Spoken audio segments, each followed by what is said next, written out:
Hello everyone and welcome back to Dinova academy.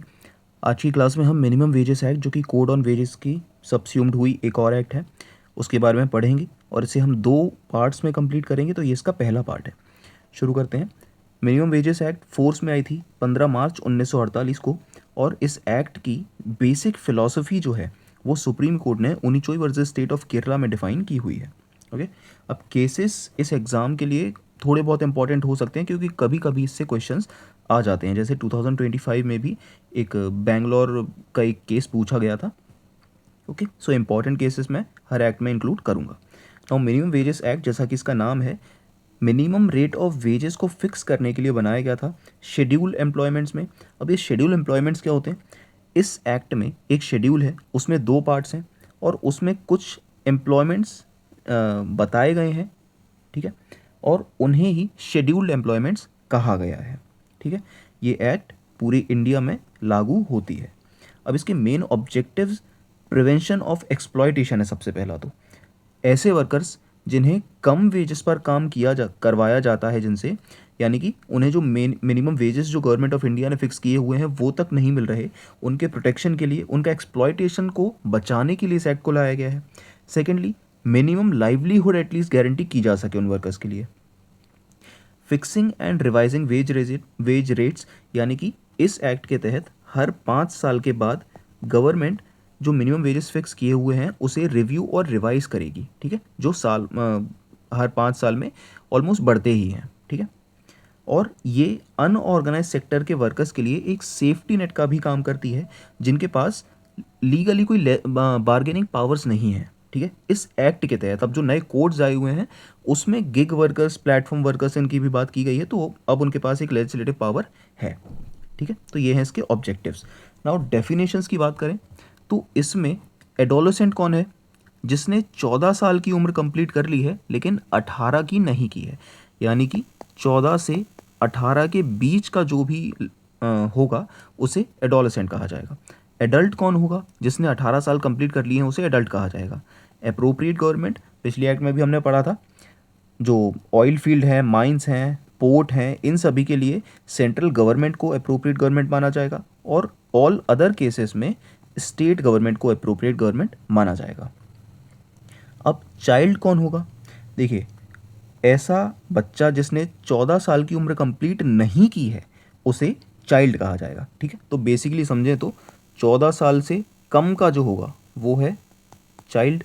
ठीक है, अब ज़्यादा का जो होगा उसे कहेंगे एडोलसेंट और 18 से ज़्यादा का जो होगा उसे कहेंगे adult.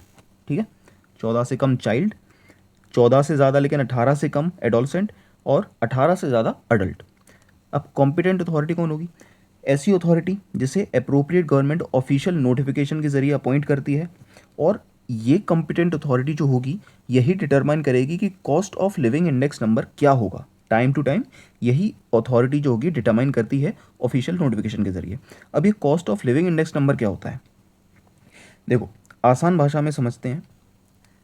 Cost of living index number basically एक ऐसा नंबर है जो एवरीडे लिविंग, रोज़मर्रा की ज़िंदगी में जो हमारे खाने पीने की चीज़ें हैं, रोटी कपड़ा मकान बेसिकली, और ट्रांसपोर्ट है, वो कितना बढ़ रहा है या कितना घट रहा है उन वर्कर्स के लिए जिनके लिए मिनिमम वेजेस फिक्स किए हुए हैं गवर्नमेंट ने। ठीक है, तो कॉम्पिटेंट अथॉरिटी जो होती है वो इस नंबर को कैलकुलेट करती है और इसे cost of living index number कहा जाता है। ठीक है, एग्जाम्पल 2024 में कॉस्ट ऑफ लिविंग इंडेक्स था 100। 2025 में प्राइसेस बढ़े, हर चीज़ के, फूड, रेंट, ट्रांसपोर्ट के प्राइसेस बढ़े और इंडेक्स 110 हो गया, यानी कि जो कॉस्ट ऑफ लिविंग है अब वो 10% से बढ़ गया है। ये होता है cost of living index number और कॉम्पिटेंट अथॉरिटी इसे इशू करती है ऑफिशियल नोटिफिकेशन के जरिए। नाउ एम्प्लॉयर कौन है? कोई भी इंसान जो एक या एक से ज़्यादा एम्प्लॉयज़ को काम देता है शेड्यूल एम्प्लॉयमेंट में इस एक्ट के हिसाब से। ओके, और वहाँ पर मिनिमम वेजेस फिक्स हैं। अब एम्प्लॉयर एक फैक्ट्री में मैनेजर को माना जा सकता है। ठीक है, ऐसी एम्प्लॉयमेंट्स जो गवर्नमेंट के कंट्रोल में हैं वहाँ पर या तो गवर्नमेंट जिसे भी बनाएगी वो होगा एम्प्लॉयर या फिर head of the department. Now ऐसे शेड्यूल्ड एम्प्लॉयमेंट्स जो लोकल अथॉरिटी के कंट्रोल में है वहाँ पर चीफ एग्जीक्यूटिव ऑफिसर को एम्प्लॉयर माना जाएगा। जो भी उस लोकल अथॉरिटी का सीईओ होगा उसे माना जाएगा, अगर कोई और अपॉइंटेड नहीं है तो। ठीक है, ये जो भी है ना, मैनेजर और हेड ऑफ डिपार्टमेंट, सीईओ, ये सभी एक्सेप्शनल केसेस में अगर गवर्नमेंट ने किसी को बनाया हुआ है एम्प्लॉयर तो वही रहेगा, बट अगर किसी को नहीं बनाया हुआ है ना, तब ये लोग रहेंगे। Now in any other case involving schedule employment, any person responsible to the owner for supervising and controlling employees for paying wages, यानी कि सुपरविजन और कंट्रोलिंग के लिए जो भी पर्सन रिस्पॉन्सिबल होगा उसे एम्प्लॉयर माना जाएगा। अब शेड्यूल एम्प्लॉयमेंट क्या होता है?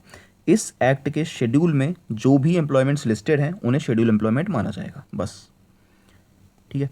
वेजेस, अब देखो, वेजेस में सारे मॉनेटरी टर्म्स में डिफाइन किए जाने वाले रेम्यूनरेशंस जो भी एक वर्कर को दिए जाते हैं एम्प्लॉयमेंट के बदले में, जो उसके एम्प्लॉयमेंट कॉन्ट्रैक्ट में डिफाइन होता है, और इसमें हाउस रेंट अलाउंस भी इंक्लूड होता है। ठीक है, यानी मिनिमम वेजेस एक्ट में आपको याद रखना है, वेजेस में हाउस रेंट अलाउंस या फिर HRA इंक्लूड किया जाता है। लेकिन इसमें क्या इंक्लूड नहीं होता? तो again minimum payment of wages में भी हमने पढ़ा था, house accommodation, supply of light, water, medical attendance, या फिर बाकी की जो अमेनिटी सर्विसेज जो भी प्रोवाइड की जाती हैं वो, या फिर प्रोविडेंट फंड इंक्लूड नहीं किया जाता, सोशल इंश्योरेंस स्कीम्स की जो भी कंट्रीब्यूशन होता है वो इंक्लूड नहीं होता वेजेस की डेफिनेशन में। ट्रैवल अलाउंस वेजेस में नहीं आता। Sum paid to employ to cover special expenses caused by the nature of employment, हमने कल भी देखा था, जो एम्प्लॉयमेंट शुरू होने से पहले या एम्प्लॉयमेंट शुरू होने के बाद, ये भी वेजेस में नहीं आता। और ग्रेच्युटी भी वेजेस की डेफिनेशन में शामिल नहीं की जाती है। नाउ एम्प्लॉय कौन है? अब देखो, हर वो इंसान जिसे वेजेस के लिए हायर किया गया है, ठीक है, उसे एम्प्लॉय माना जाएगा। अब वो चाहे स्किल्ड हो, अनस्किल्ड हो, मैनुअल हो या फिर क्लरिकल हो। ओके, और इस शेड्यूल एम्प्लॉयमेंट में इस एक्ट के तहत उसे अपॉइंट किया गया है। अब एक आउट वर्कर ऐसा एक वर्कर होता है जो आर्टिकल या मटेरियल कोई दूसरा इंसान उसे देता है। मान लीजिए मैं हूँ, मैंने किसी इंसान को एक मटेरियल दे दिया और उसे मैंने बोला कि आप इसे रिपेयर करो और एक फिनिशिंग के साथ मुझे वापस दो। ठीक है, तो वो मेरे लिए आउट वर्कर होगा। ठीक है, अब ये जो आउट वर्कर है ये अपने घर पर भी लेकर जा सकता है सामान को, मटेरियल जो भी लिया हुआ है, या फिर कहीं पर भी लेकर जा सकता है, लेकिन वो जगह मेरे कंट्रोल में नहीं होनी चाहिए, तभी उसे आउट वर्कर माना जाएगा। Okay, now any person declare to be an employ by the appropriate government ने जिसे भी एम्प्लॉय डिक्लेयर किया है उसे भी एम्प्लॉय माना जाएगा। लेकिन आर्म्ड फोर्सेस के जो लोग हैं, जो भी सेना के जो जवान वगैरह हैं, उन्हें एम्प्लॉय की डेफिनेशन में काउंट नहीं किया जाएगा। Now section 3, fixing of minimum rate of wages. अब देखो, अप्रोप्रिएट गवर्नमेंट रिव्यू करेगी और फिक्स करेगी minimum rate of wages. Fix minimum rate of wages payable to employees employed in schedule employments, again वही सेक्शन 27 में जो भी शेड्यूल एम्प्लॉयमेंट्स दिए गए हैं उनके लिए। अब गवर्नमेंट या तो जो शेड्यूल एम्प्लॉयमेंट है उसमें एंटायर स्टेट के लिए मिनिमम वेजेस को फिक्स कर सकती है। ठीक है, ये एंटायर स्टेट है, इसमें पूरे स्टेट के लिए गवर्नमेंट ने फिक्स कर दी है, या फिर अगर वो चाहे तो एक पार्ट के लिए भी कर सकती है, या फिर अप्रोप्रिएट गवर्नमेंट अगर चाहे तो कुछ ही शेड्यूल एम्प्लॉयमेंट्स के लिए मिनिमम वेजेस फिक्स कर सकती है जो पूरे स्टेट में फैले हुए हैं अलग अलग जगहों पर। ठीक है, इस तरीके से तो अप्रोप्रिएट गवर्नमेंट ये भी कर सकती है। और ये जो रिव्यू और रिवाइज है मिनिमम वेजेस का, मिनिमम रेट्स का, ये हर 5 साल में करना होगा, जैसे मैंने अभी बताया था आपको, हर 5 साल में। एक्सट्रीमली इंपॉर्टेंट है ये, बहुत बार यूपीएससी के एग्जाम्स में रिपीट हुआ है, ALC में और EPFO में, इनमें ये क्वेश्चन बहुत बार रिपीट हुआ है, तो इसे ज़रूर याद रखना। हर 5 साल में गवर्नमेंट रिवाइज और रिव्यू करेगी मिनिमम रेट ऑफ वेजेस को, अगर नेसेसरी हो तो, प्रोवाइडेड दैट। अब देखो, ये 5 साल की जो लिमिट है, ऐसा नहीं कि अगर गवर्नमेंट ने 5 साल में ऐसे रिवाइज या रिव्यू नहीं किया तो वो कर ही नहीं सकती। ठीक है, ऐसा नहीं है, टाइम निकल गया तो अब नहीं कर सकते। गवर्नमेंट अब भी उसे रिव्यू और रिवाइज कर सकती है 5 साल के बाद भी, लेकिन जब तक गवर्नमेंट उसे रिव्यू और रिवाइज नहीं करेगी तब तक जो पुराने रेट थे वही एप्लीकेबल रहेंगे एम्प्लॉयमेंट्स में। ठीक है, अब एक्सेप्शन है 1000 एम्प्लॉयज़, ये थ्रेश होल्ड को आप याद रखिए, 1000 एम्प्लॉयज़ का। अब देखिए, गवर्नमेंट चाहे तो उन एम्प्लॉयमेंट्स में जहां 1000 से कम एम्प्लॉयज़ काम करते हैं वहां पर मिनिमम रेट ऑफ वेजेस को फिक्स नहीं करेगी। ठीक है, चाहे तो। और लेकिन अगर उसी एम्प्लॉयमेंट में कुछ समय बाद गवर्नमेंट को पता चलता है कि 1000 से ज़्यादा एम्प्लॉयज़ अब हो चुके हैं, तो वहाँ पर उसे minimum rate of wages fix करने होंगे।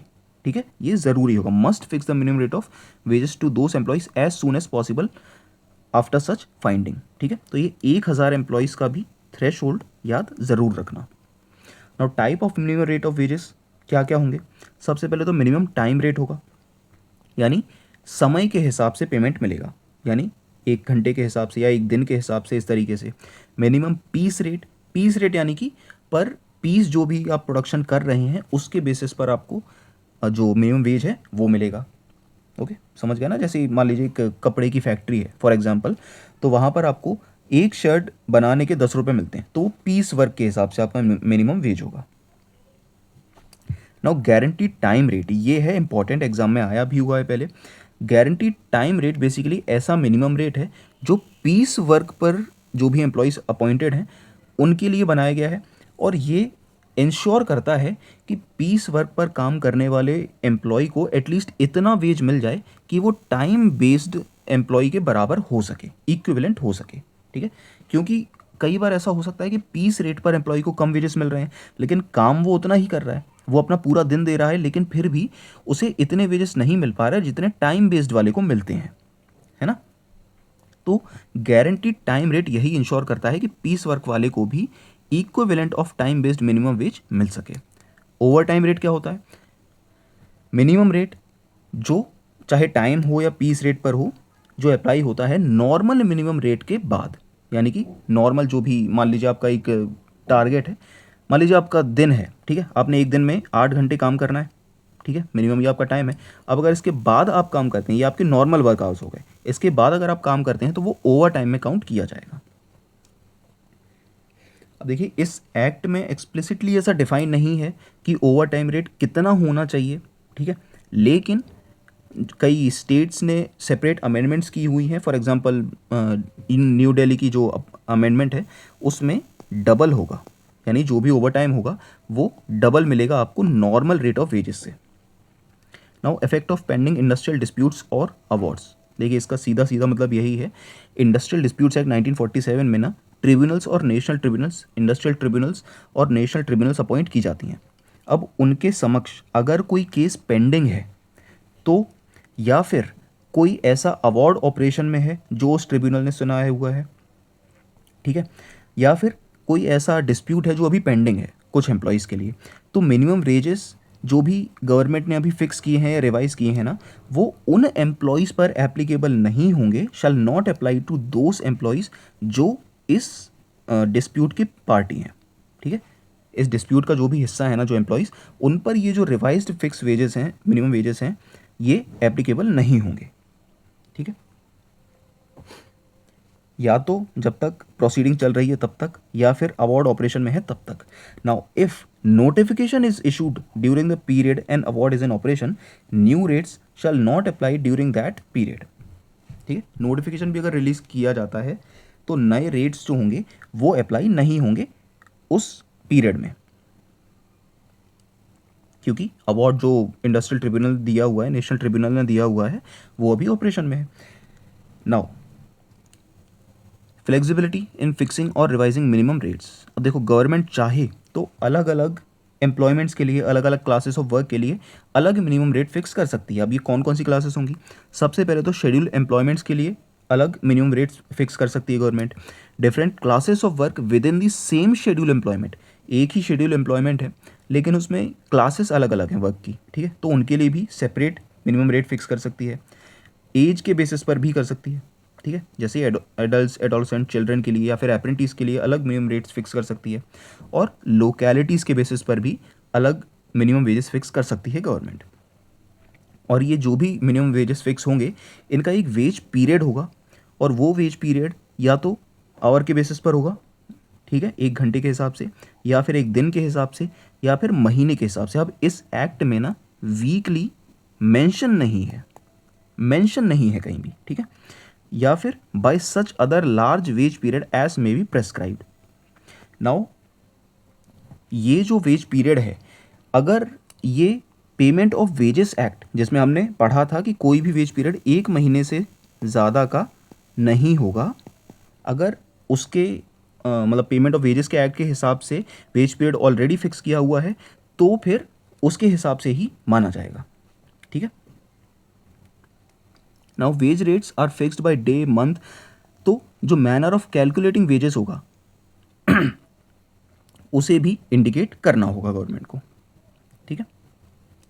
प्रोवाइडेड दैट, अगेन वही पेमेंट ऑफ वेजेस एक्ट 1936 के हिसाब से अगर वेज पीरियड ऑलरेडी फिक्स किया हुआ है तो फिर इस एक्ट के हिसाब से वहाँ का वेज पीरियड फिक्स नहीं किया जाएगा, उसे ही माना जाएगा। Now minimum rate of wages, minimum rate of wages तीन तरीके से कैलकुलेट किया जा सकता है। सबसे पहले तो basic rate of wages plus special allowance, जिसे कॉस्ट ऑफ लिविंग अलाउंस कहा जाएगा, जो कि cost of living index number पर बेस्ड होगा। Second, basic rate of wages with और without cost of living allowance plus cash value of concessions. अब ये कंसेशंस होगा उन सप्लाईज पर जो कि एसेंशियल कमोडिटीज़ हैं लेकिन उनकी रेट्स रिड्यूस की गई, सब्सिडाइज्ड रेट्स पर हैं बेसिकली, ठीक है।